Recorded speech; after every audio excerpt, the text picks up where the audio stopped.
من غير اي مقدمات كتير تعالوا مع بعض نشوف اللي حصل في كلاش ان باريس 25. I am the best in the world. Believe in the shield. Give me a hell yeah. Acknowledge me. قبل بس ما نبدا وقبل اي حاجه انا عاوز اشكر اخويا وحبيبي ابو زيد اللي حضر كلاش ان باريس وحضرنا معاه في قلب باريس لا ديفنس ارينا. بجد انا بشكرك جدا والله، وهو من الناس القديمه اللي موجودين في القناه واعتقد ان انتوا سمعتوا اسمه كتير قبل كده يعني. وبرده بشكر اخويا نبيل باروك اللي برده كان موجود في العرض وما نسيناش وحضرنا معاه برده، فبجد شكرا جدا ليك. وبرده بشكر اخويا عربي الشيخ ابراهيم ان هو برده خلانا موجودين في قلب باريس لا ديفنس ارينا. فوالله العظيم بجد انا مش عارف اقول لكم ايه غير يعني ان انا بحبكم في الله بجد يعني، وتسلموا جدا يا رجاله وعلى راسي والله. بس كده.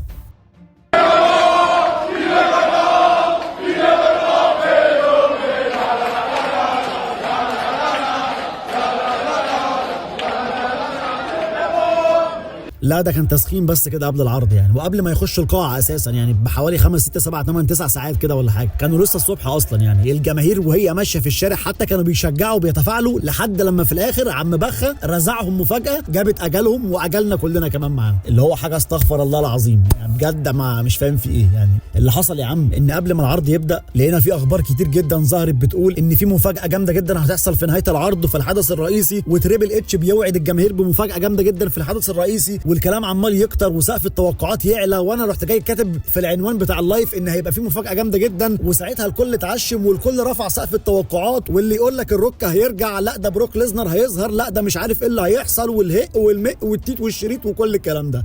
وفي الاخر كلنا نسينا الحكمه العظيمه اللي بتقول ما تتعشمش عشان القفا ما يعلمش، كلنا نسيناها الا من رحم ربي بجد يعني.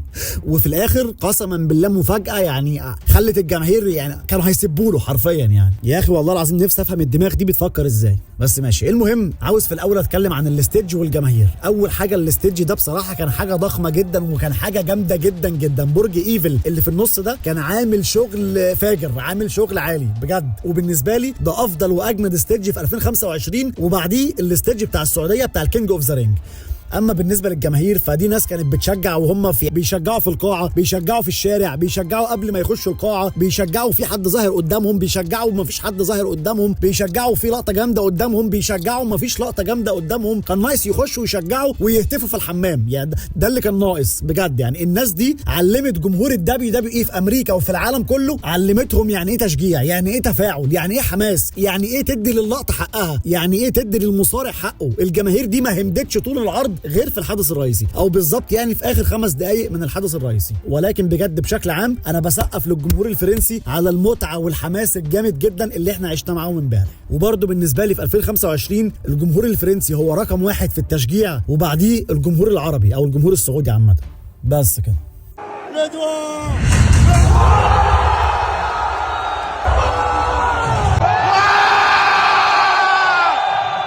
دخل الجريتست اوف اول تايم، دخل الترايبال شيف. انا مش هقف عند دخلة اي حد كتير غير رومان وجون سينا، لان هم اكتر اتنين خدوا ردة فعل جامده جدا من الجماهير، وردة فعل ممتعه بجد تستمتع بيها كده وانت بتسمعها. المنظر تحفه، المشهد يفتح النفس كده على الماتش ويفتح النفس على العرض كله والله العظيم بجد يعني حاجه جمدان. المهم نص ساعه رومان رينز بيدخل فيها، بس انا متكيف يعني متمزج كده من الدخله، والجمهور هو اللي بيخليك تحب الدخله اكتر واكتر اساسا يعني. وبعد نص ساعه كده ولا حاجه الحمد لله يعني ربنا كرمنا ورومان رينز دخل. وقبل اصلا ما رومان يدخل كان دخل قبليه بطل الشولا فالا بيج برونسون ريد، دخل برونسون ريد ومعاه بول هيمان، والاثنين حاجه تقيله جدا بجد وحاجه فخمه يعني، داخلين في بتاع 300 400 كيلو كده ولا حاجه يعني تقال بجد يعني، راميين شويه لحم كده حلوين يعني. المهم بدانا العرض بماتش رومان رينز وبرونسون ريد، واول ما رومان دخل الحلبه الجماهير شغلت مزيكه رومان رينز.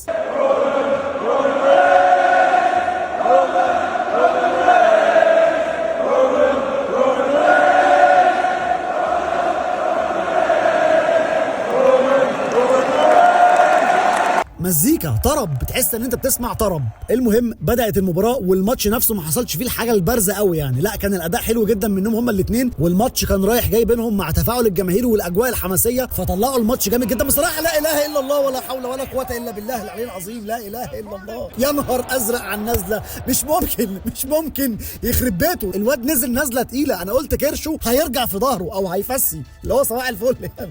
مش ممكن بجد، ما حدش بيعمل كده في نفسه بجد. لا جامده، لا بجد الواحد لازم يشيد باداء برونسون ريد. الواد ده مليان وضخم وكل حاجه، بس ولا تحس بكده خالص، ولا تحس بكده نهائي. اهو يا عم اهو، ده ايه ده، بيطير عادي، ولا اكن في دهون ولا في كرش ولا في لحم ولا في اي حاجه خالص، عادي جدا. اللي هو انت يا ابني بتعمل كده ازاي بجسمك ده؟ ما تفهمش. لا وقبليها اصلا كان رومان رينز رايح يعمل له سوبر مان بانش، قام طاير عليه وراح جاي مديله في وشه. اللي هو ازاي بتعمل الحاجات دي ازاي بجسمك ده؟ انا مش عارف بجد. بصراحه كان عامل ماتش جامد جدا مع رومان رينز، لحد بقى لما جينا في اخر الماتش برونسون طالع يعمل تسونامي عادي جدا، فرومان رينز راح جاي قايم وراح جاي رازع واحده ابر كات عادي جدا ما فيهاش اي مشكله، وبعدها رومان راح جاي طالع وشاله من فوق الحبل الثاني وخده ونزل بواحده سموان دروب. طرب اقوى سموان دروب شفتها تقريبا، عشان من ارتفاع مش من الحلبه. وبعدها رومان راح جاي رزع واحده سبير، خلص بالماتش وثبت وعد 1 2 3 وفاز رومان رينز على برونسون ريد وسط تفاعل قوي جدا من الجماهير، بعد ماتش جامد جدا جدا بينهم هما الاثنين. بجد انا استمتعت جدا بالماتش ده وعجبني فعلا يعني. وزي ما قلت لكم مش برونسون ريد خالص اللي يثبت رومان رينز، لا ده لو برون بريكر كنت قلت لك هيثبته عادي جدا مفيش مشكله، عشان برون بريكر هو المستقبل وهو اللي جاي وكل الكلام ده. انما برونسون ريد مش هو المستقبل ولا اي حاجه، لان هو كبير اساسا يعني، فصباح الفل. المهم بعد كده بول هيمان كان بيطمن على برونسون ريد عادي جدا، ورومان رينز كان واقف وراه مستنيه يخلص، فبول هيمان ساعتها بيلف كده يا نهار ازرق ومنيل عليا وعلى سنين السوداء. رومان انا بحبك يا رومان، اي لاف يو ماي ترايبال شيف، والله ده انا بعترف بيك وبحبك. تعالى هات احضنك عشان انا زعلان منك وبحبك يلا، لان ما كانش صح تعمل كده يلا. ده انا كنت يلا لما بشوفك محتاج بقف معاك يلا، ده انا كنت مديك قلبي يلا، ليه كده يلا؟ ليه اصلكوا وسخ؟ ليه كده يا رومان؟ ليه اصلكوا وسخ؟ ليه العيله دي بنت 60 في 70؟ ليه كده؟ فرومان ساعتها قال له هات اللي انت فرحان بيهم دول، هات اللي انت فرحان بيهم وشايلهم وماشي بيهم في كل حته كده، بتوعك دول اللي انت لابسهم وفرحان بيهم، هات. فساعتها بول هيمان اللي هو خد يا رومان بس ما تاذينيش يعني، ما تاذينيش يا رومان، ده انا حبيبك يلا، ده انا حبيبك يا رومان، ده انا لما كنت بشوفك محتاج كنت بقف معاك يلا، خدتك وانت كلب كبير وعملت منك زعيم قبيله يلا. بس دي كانت اول مره رومان يستفرد فيها ببول هيمان من ساعه ما خانه في ريسل مانيا. فساعتها رومان رمى الجزم وقفش في دماغ بول هيمان اللي عنده بتاع حوالي 59 سنه، اللي هو انا يلا، ده انت كنت خدام عندي يلا، انا يا عجل تعمل فيها كده في ريسل مانيا؟ ده انت ليله اهلك زرقاء معايا يا بغل انت. وساعتها رومان خلص عليه ورماه على الحلبه جنب برونسون ريد، وبول هيمان ما قامش منها تاني، حتى لو رومان ما كانش قارس جامد على دماغه، بس برضه بول هيمان كبير في السن 59 سنه، فصباح الفل يعني، ومش مصارع ولا محترف ولا اي حاجه. وساعتها الجماهير قعدت تشجع جامد جدا في رومان رينز، فرومان قال يوجب معاهم وراح جاي ماسك الجزم وقعد يمضي عليها ويحدفها للجماهير، وفي وسط ما هو بيعمل كده قام برون بريكر راح جاي داخل فيه بسبير، دغدغ عليه الترابيزه، مش ممكن دغدغ عليه الترابيزه في مشهد جامد جدا يخرب بيت اهلك يلا، هيحصل لك حاجه اقسم بالله من العصبيه اللي هو فيها دي بجد يعني، مش ممكن. وساعتها برون بريكر سابه مرمي على الارض وخد برونسون ريد وبول هيمان اللي ما كانش قادر يتحرك اساسا ولا كان قادر يمشي وعمال يقع كل شويه وكل الكلام ده. بس ساعتها برون بريكر شاف رومان رينز في الشاشه وهو بيخرج وبتوع الامن مسندينه، فساعتها سابهم وطلع يجري على رومان رينز، يخرب بيت سرعتك يلا، وراح جاي داخل فيه بسبير طرب، يخرب بيتك يلا، يخرب بيت سبريهاتك، يخرب بيت عصبيتك على حماسك على جريتك. ايه يا عم في ايه السبير ده؟ يخرب بيت الحماس يا عم اللي بتصدره للواحد عالمي، مش ممكن. وساعتها رومان اترمى على الارض وسابوه مشوا خلاص يعني، كفايه اصلا كده عشان هو الواد اصلا خد يلا ولا يخرب بيت امك، خد يلا الواد هيموت في ايدك يلا، ولا بلاش تسونامي يلا، بلاش يلا، لا اله الا الله ولا حول ولا قوه الا بالله العلي العظيم. اسم الله عليك يا رومان، اسم الله عليك يا حبيبي، قلبي عندك. ايه ده جايبين له نقاله يا نهار ازرق؟ يعني ايه خلاص كده رومان رينز مع السلامه عليك وعلى السنه الجايه يعني، ولا انت بتعمل الله يخرب بيتك؟ كفايه يخرب بيت اهلك يا جدعان، حد يشوف حل مع الحيوانات دي يا ادم زفت. خش هات اي حد في الكواليس، اي حد يدخل، اي حد ايه ده؟ لا اعملوا له اصابه خلاص، اعملوا اصابه رومان رينز احسن. ايوه كده اديله يا عم، رقده جنبه كانت القرف عالمي يلا، والله العظيم اقسم بالله بجد يعني. الواد ده ظهوره بقى بيعصبني كده لله في الله، والله العظيم بجد يعني. لا انا كنت بهزر، خلاص يلا الله يخرب بيت امك يلا، خلاص يلا الواد ما بقاش فيه حيل يلا، خلاص يلا الله يخرب بيتك. روح يا شيخ اشوف فيك يوم 3 تسونامي و2 سبير، ليه يا كفره؟ ليه؟ هيستحمل ايه ولا ايه هو؟ عملتوا اصابه للواد وهتخلوه يغيب الفتره الجايه. لا اله الا الله. هو انا حسبته في سماك داون اللي فات ولا ايه؟ ما انا برضو ما كانش ينفع اقول ظاهره كونيه ورومان بيظهر وكودي ما بيظهر، ما كانش ينفع اقول الكلام ده، ما كانش ينفع. اهو خارج على نقاله اهو. مع السلامه يا رومان، مع السلامه يا حبيبي. قلبي عندك، قلبي شهيد من شهداء كلاشين باريس النهارده، عشان لسه في واحد تاني يعني. وخرج رومان رينز على نقاله، وبعدها في الكواليس ادم بيرس قعد يزعق لبرون بريكر وبرونسون ريد على اللي عملوه، وقال لهم انتوا الاثنين تطلعوا بره المكان دلوقتي، ومحدش فيكم هيقف مع سيس الليله، ولو شفت حد فيكم في المكان هوقفه عن العمل تماما. يلا يا شويه كلاب مسعوره من هنا، يلا. وساعتها خرجوا فعلا بره، وانتهت الفقره دي على كده. طيب كده رومان مع السلامه، هيغيب الفتره الجايه. بس للعلم بس يعني دي اصابه سيناريو. رومان رينز اتدغدغ واتحط عليه جامد جدا وكل حاجه، بس ما اتصابش بجد يعني، مفيش كسر كده مثلا او حاجه تعجزه يعني، هي بس اصابه سيناريو عشان رومان رينز يغيب شويه يعني. هو رومان رينز هيغيب دلوقتي الفتره الجايه عشان بنسبه كبيره جدا هيصور الفيلم بتاعه اللي هو ستريت فايتر. ولكن رومان دلوقتي داخل في عداوه مباشره مع برون بريكر، يعني محدش يفتكر ان الموضوع انتهى على كده، لا. رومان لما يرجع هيرجع تاني على برون بريكر، لان وش رومان هيلعب ماتش معاه الفتره الجايه، فلسه العداوه شغاله بينهم وما انتهتش. فدي كده حاجه. تاني حاجه، خلاص كده موضوع الجزم انتهى، ورومان حدف الجزم للجماهير، يعني خلاص كده ما بقاش فيه شوله فاله ولا اي حاجه من الحاجات دي، خلاص كده الموضوع انتهى يعني. بس عموما انا الفقره عجبتني جدا بصراحه، ورومان وبرونسون ريد وبرون بريكر وبول هيمان خدوا حقهم جدا في الفقره دي، ويعني قعدوا بتاع حوالي ساعه كامله يعني. بدايه العرض بصراحه كانت بدايه جامده وحمستنا كلنا، واهم حاجه في الموضوع ان رومان مش متصاب بجد، عشان لو كان بجد فدي كانت حاجه هتزعلني جدا جدا يعني. بس كده فقره كانت عظيمه جدا، وديها 10 من 10. بعد كده بقى بنروح لماتش ستريت بروفيتس ضد الوايت على القاب التاج تيم سماك داون، الماتش اللي اتحدد قبل العرض بيوم واحد. ماتش ما كانش ليه لازمه بصراحه في كلاش باريس، كان الافضل يتلعب في سماك داون عادي جدا، وكان ممكن يحطوا مكانه ماتش سامي وسولو على لقب اليو اس اي، كان بجد هيبقى اجمد بكتير جدا من الماتش ده. بس للاسف هم عكسوا. اي نعم الماتش كان حلو جدا كاداء وكل حاجه، بس يعني بس عادي جدا يعني. وفي الاخر خلصها الوايت وهم اللي فازوا واحتفظوا بالقاب التاج تيم سماك داون. بس كده وديله 7 من 10. بعد كده بقى بنروح لاجمد مباراه في العرض كله بالنسبه لي من حيث الاداء، شيماس ضد روسيف، ايرلندا فيرسس بلغاريا. ماتش كان غشيم جدا، لان الاثنين ستايل لعبهم غشيم، والاثنين ضربهم تقيل جدا وقوي. اللي هو عادي جدا عند روسيف ان هو يمسك شيماس ويروح جاي هبده في قلب صندوق خشب، دغدغ عليه الصندوق، اللي هو قسما بالله اي غلطه بسيطه في الحركه دي ما كنت هتلاقي شيماس موجود تاني معانا في الشركه. لو كان شيماس نزل بدماغه على سن الصندوق كان شكرا كده مع السلامه. ارتجاج في المخ بقى، كسر رقبه، اي حاجه من الحاجات اللي هي بتعجز دي. المهم بعدها شيماس حب يردها له، فخده من فوق البراميل ونزل دغدغ عليه الترابيزات. يلا، وبعد كل الدغدغه دي شيماس راح جاي رازعه في الاخر واحده بروك كيك وثبت، بس روسيف فكها وسط ذهول جامد جدا من الجماهير. وفي الاخر بعدها روسيف فنشه، اداله واحده كده شبه السوبر كيك بس كانت غشيمه شويه، وبعد كده مسك العصايه ونزل بيها على ظهره، وبعد كده راح جاي عامل له حركه استسلام بالعصايه برضه، وساعتها شيماس للاسف استسلم، وروسيف هو اللي فاز بالاستسلام. وكان نفسي شيماس لما يخسر بالتثبيت عادي جدا، بس للاسف خسر استسلام، وساعتها الجماهير اتضايقت جدا ومحدش فيهم اتفاعل خالص مع فوز روسيف، اللي هو عادي ولا اكنه فاز، لان الكل كان عاوز شيماس هو اللي يفوز. بس الحق يتقال الاثنين كانوا يستحقوا الفوز جدا من الجمدان اللي هم قدموه في الماتش. ولكن زي ما قلت لكم الشركه خلاص مش شايفه شيماس، خلاص كده شيماس هيفضل كده لحد لما يعتزل. ولو انه والله العظيم شيماس بيقدم اداء احسن من شباب كتير جدا موجوده يعني، بس تقول ايه بقى.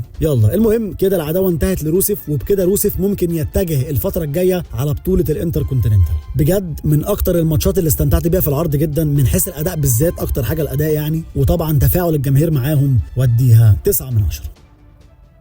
بعد كده بقى بنروح لماتش جون سينا ضد لوجان بول. دخل لوجان بول كالعاده وسط صيحات استهجان وشتايم وحاجات طالعه من القلب وحاجات طالعه من المناخير وحاجات طالعه من الجماهير، ويعني كانت ليله، وهو ابن حلال ويستاهل كل خير يعني.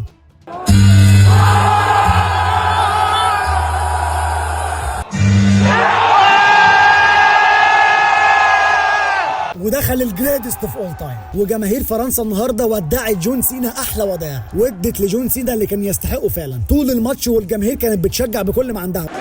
سينا لا لا لا لا لا، سينا لا لا لا لا، سينا لا لا لا لا، سينا.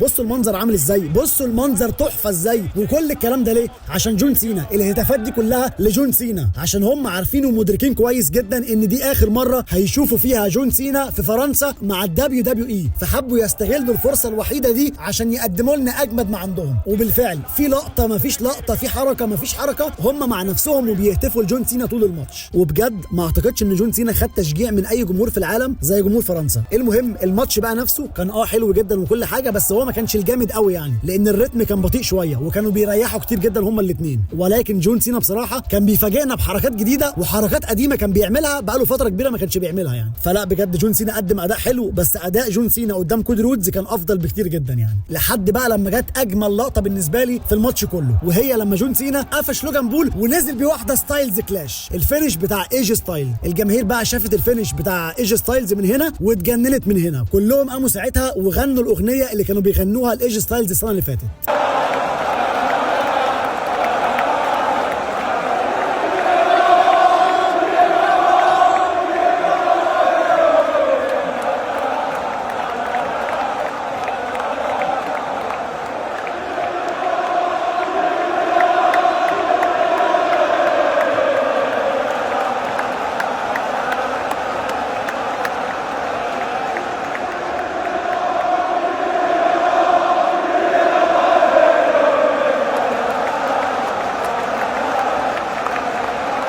فضلوا بتاع نص ساعه شغالين. لا لا لا لا لا, لا جامده بصراحه يعني.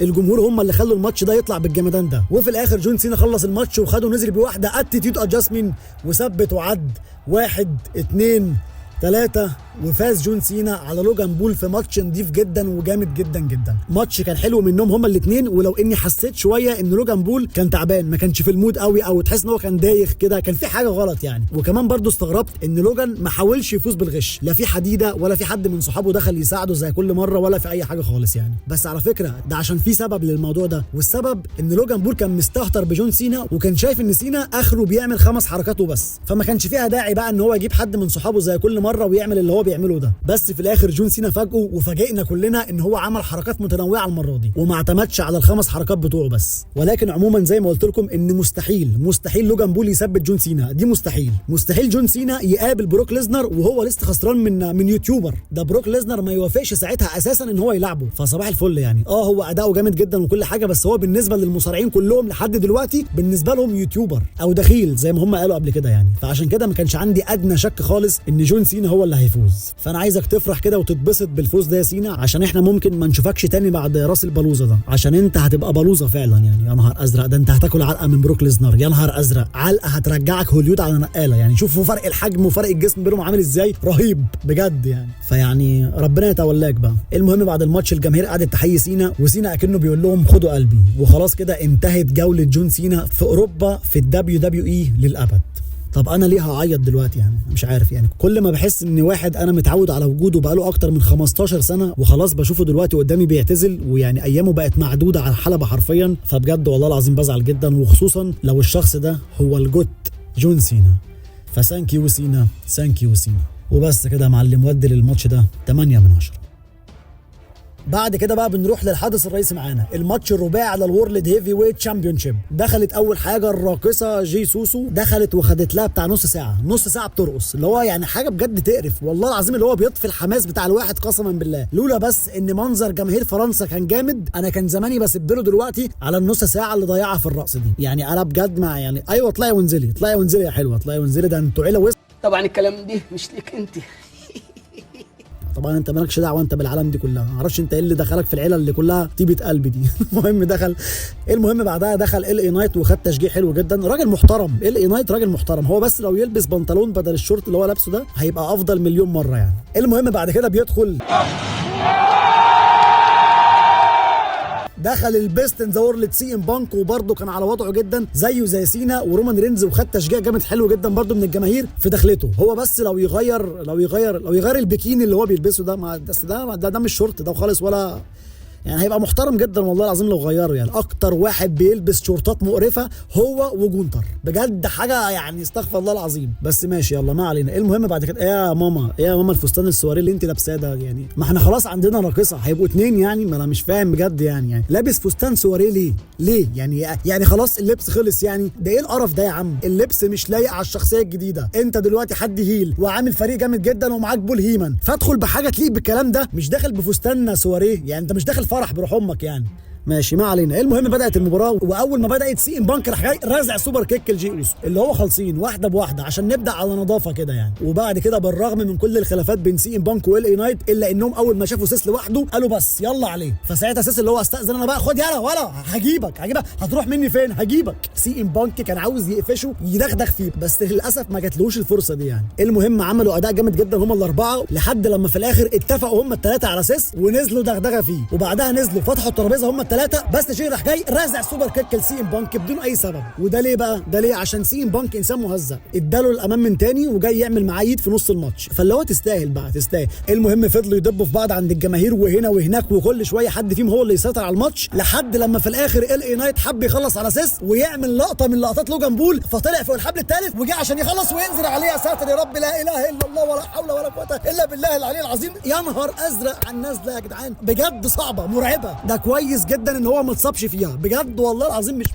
مش ممكن. وخلاص كده شكرا مع السلامه ال اي نايت، ما قامش منها تاني. وفوق سي ام بانك فنش جي اوسو ورزع واحده جي تي اس وجه عشان يثبت ويعد، بس سيس راح جاي رزع واحده ستومب جزامه، عامل وشه جزامه من 2023. الستومب 104. ايوه كده ولع لي الدنيا ولع لي الدنيا. وساعتها سيس نزل عشان يجيب كرسي عشان يخلص على بانك، في قلب المره قبل ما يطلع راح جاي رازع ستومب ال اي نايت، وبالمره رزع ستومب الجي اوسو هو كمان. وشكرا كده مع السلامه الاثنين دول. وطلع بعدها عشان يستفرد بسي ام بانك اللي هو تعالى لي بقى، تعالى لي يا انا يا انت في الشركه دي، انا هندمك على اليوم اللي انت رجعت فيه. وجه عشان يرزعه ستومب على الكرسي، بس سي ام بانك اتفاداها وعكس الهجوم بعد كده، وجه عشان يخلص الماتش ويرزعه واحده جي تي اس. وفي اللحظه دي كلنا كنا مستنيين عضو جديد يدخل ويلحق سيس، اللي كان مستني اوستن سيري، واللي كان مستني إيليا دراجونوف، واللي كان مستني حد من الان اكس تي، واللي مش عارف كان مستني مين، والهق والمق والتيت والشريط وكل الكلام ده. وبالفعل لقينا في واحد طالع من تحت الحلبه، وكان بقاله ساعه نايم تحت، كان بيلعب بلاي ستيشن تحت، وطلع وراح جاي غرفها لسي ام بانك تحت الحزام.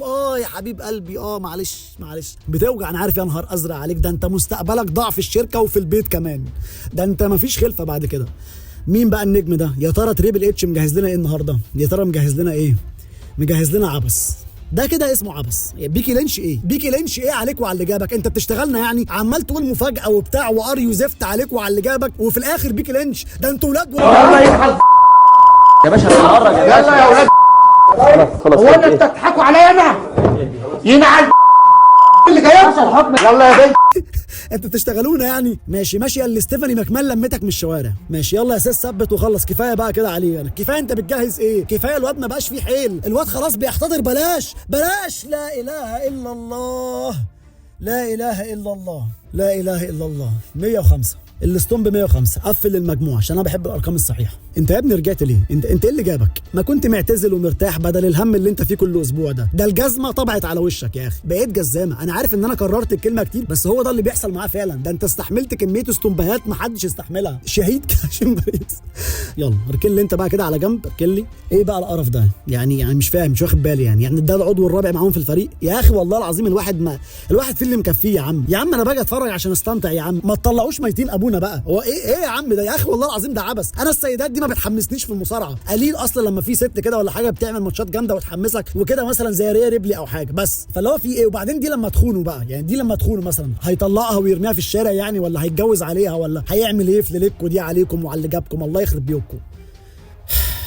ماشي. عموما نهايه ما كانتش حلوه خالص، نهايه هبطت الجماهير حرفيا. الجماهير كلها ساعتها ما اتفاعلتش معاهم اول ما بيكي لينش ظهرت بجد يعني، لان الناس كلها كانت مستنيه اوستن سيري هو اللي يرجع، او اي حد تاني، اي راجل عامه يعني من الان اكس تي مثلا او اي حاجه، عشان يبقى في قوه كده في الفريق والدنيا يعني تسخن وتبقى جامده وكده يعني. بس في الاخر عم بخ قال لنا خدوا بيكي لينش مشي حالكم بيها يلا. انتوا فاكرين ان تريبل اتش انسان عادي كده طبيعي، اللي هو مثلا لما يقول لك مفاجاه يبقى انت تسرح بخيالك بقى وتروح لبعيد وكل الكلام ده؟ ده كويس ان هو ما دخلناش اومس في الاخر يعني، فصباح الفل. الفل يعني. عموما التوقعات بتقول ان بكده ايجي لي مرات سي ام بانك ممكن ترجع الفتره الجايه عشان تقف قدام بيكي لينش. كل واحد هيجيب مراته حرمه قدام حرمه والماتش على الطلاق، اللي هيخسر هيطلق مراته. مش عايزين نسبق الاحداث بس هيبان كل حاجه خلال الاسبوعين الجايين عشان عرض راس البلوزه كمان. بلوزه الله يخرب بيت، الله يخرب بيت ده اسامي يا اخي. كمان 3 اسابيع بس كده. ماتش كان حلو من حيث الاداء ولكن النهايه مش احسن حاجه، واديله 7 من 10 وبس كده يا معلم. عرض النهارده يا رجاله بصراحه كان حلو جدا. النهايه ما كانتش حلوه وكل حاجه، بس بقيه العرض كله كان جامد جدا من حيث الاداء والتفاعل وكل حاجه، والجماهير كانت رقم 1 في العرض بدون مبالغه. فعشان كده بديله 8 من 10. واجمد حد فيه بالنسبه لي كان شيماس وبرون بريكر ورومان رينز. وبس كده يا معلم، هو ده كل اللي حصل في كلاش ان باريس 25. قول لي بقى في الكومنتات لو حبينا نعرف مقاس جزمه سيس رولينز كام، فتفتكروا ممكن نعرف ازاي؟ مستني بقى اعرف رايكم في الكومنتات، وما تنساش تحط لايك وتشترك في القناه وتفعل الجرس عشان يوصلك كل جديد. وبس كده يا معلم، خلص الكلام.